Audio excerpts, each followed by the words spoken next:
Hola, soy Camilo y a continuación con mi grupo de trabajo te daremos unos breves resúmenes de algunos de los pensamientos pedagógicos que encontramos en el texto Historias de las ideas pedagógicas del autor Moacir Gadotti. Espero que lo disfrutes. El pensamiento pedagógico oriental. El pensamiento pedagógico surge con la reflexión de la práctica de la educación como necesidad de sistematizarla y organizarla en función de determinados fines y objetivos. Primero está el valor de la tradición, de la no violencia, de la meditación. Se unió sobre todo a la religión, destacándose el taoísmo, el budismo, el hinduismo y el judaísmo. La educación primitiva era esencialmente práctica, marcada por los rituales de iniciación. Se fundamentaba en la visión animista, creían que todas las cosas poseían un alma. Se basaba en la imitación y en la oralidad. En el taoísmo era vida tranquila, pacífica, sosegada, quieta. Confucio creó un sistema moral que exaltaba la tradición y el culto de los muertos. En el hinduista se exaltaba el espíritu y repudiaban el cuerpo. Pensamiento pedagógico griego. Los griegos realizaron la síntesis entre la educación y la cultura, dieron enorme valor al arte, a la literatura, a las ciencias y a la filosofía. La educación del hombre integral consistía en la formación del cuerpo por la gimnasia, en la de la mente por la filosofía y por las ciencias, en la de lo moral y los sentimientos por la música y por las artes.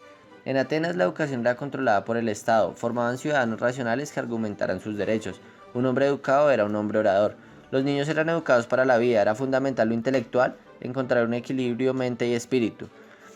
En Esparta la educación era enfocada a la belleza, lo físico y la guerra. Desde los 7 hasta los 20 años los hombres tenían educación militar, se formaban en disciplina, obediencia y rivalidad.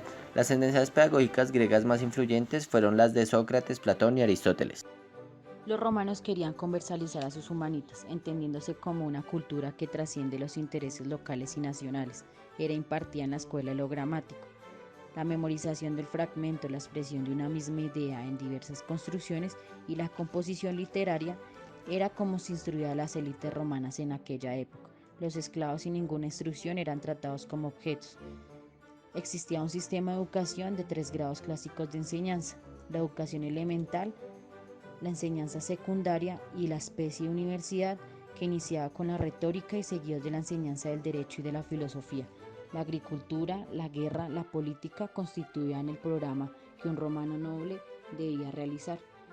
El pedagogo Quintiliano propuso que el estudio debía darse en un espacio de alegría, la enseñanza de la lectura y de la escritura. De educación y pedagogía, pensamiento medieval. La educación del hombre medieval se dice que se produce con relevancia a los hechos de la época, entre ellos el evangelismo. Se tuvo en cuenta de igual forma una creación para el pueblo de educación catequista, dogmática y por otra parte una educación para el clérigo, humanística y filosófica. La educación se impartía por sacerdotes y la finalidad de esta no era instruir, sino adoctrinar. En esta pedagogía podemos evidenciar que claramente se plantea desde la Iglesia, ya que dice que Dios era un ente pedagógico de mayor relevancia. Lo que primaba en la pedagogía de esta época se reducía simplemente a la repetición, las disputas y las lecciones de enseñanza. Según Agustín, el emprender era recordar, y para aprender se necesita tener a Dios dentro de sí mismo como único educador.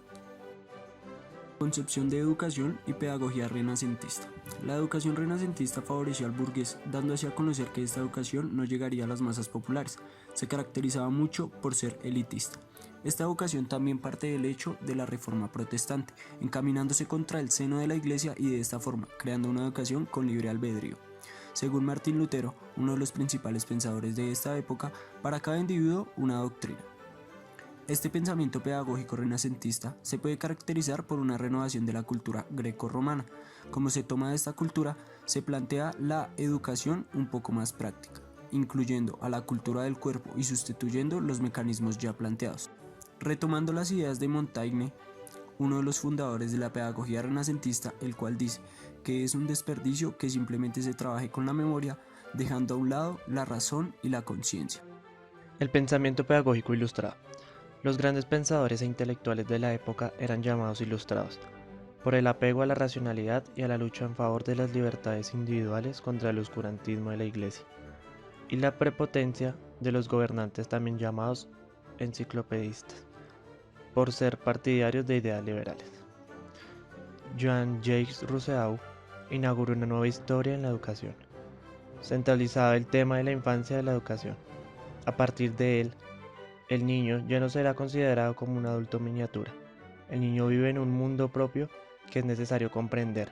Para educar, el educador debe hacerse educando de su educando. El niño nace bueno, el adulto con su falta concepción de la vida es quien lo pervierte. El siglo XVIII es político-pedagógico por excelencia. Las clases populares reivindican ostentosamente más el saber y la educación pública. Cormenio era considerado como el gran educador y pedagogo moderno. Propuso un sistema articulado de enseñanza, reconociendo el mismo derecho de todos los hombres al saber, y decía que la educación debía ser permanente. Realizó un sistema educacional que debería comprenderse en 24 años. La pedagogía realista se subordinó contra el formalismo humanista y caracterizado por el realismo. Descartes desarrolló la pasión por la razón y Bacón por la naturaleza. Los grandes educadores de esa época eran en realidad clérigos o preceptores de príncipes y nobles. Esa educación nobiliaria buscaba desarrollar la curiosidad, la instrucción atractiva y diversificada a través de las historietas y fábulas con finalidad moral y religiosa. Ser honesto, sabio, tener buen gusto y un espíritu noble y galantador. He aquí, en síntesis, la educación de la clase dominante compuesta por el clero y por la nobleza.